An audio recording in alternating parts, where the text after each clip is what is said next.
بسم اللہ الرحمن الرحیم۔ السلام علیکم ورحمۃ اللہ وبرکاتہ۔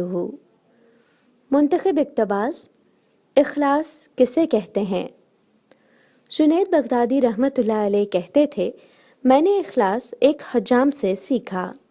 میرے ایک استاد نے کہا، تمہارے بال بہت بڑھ گئے ہیں، اب کٹوا کے آنا۔ پیسے تو پاس تھے نہیں۔ حجام کی دکان کے سامنے پہنچے تو وہ گاہک کے بال کاٹ رہا تھا۔ انہوں نے عرض کی، چاچا اللہ کے نام پہ بال کاٹ دو گے؟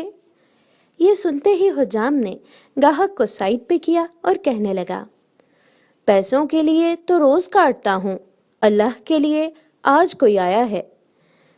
اب ان کا سر چوم کے کرسی پہ بٹھایا، روتے جاتے اور بال کاٹتے جاتے۔ حضرت جنید بغدادی رحمۃ اللہ علیہ نے سوچا کہ زندگی میں جب کبھی پیسے ہوئے تو ان کو ضرور کچھ دوں گا۔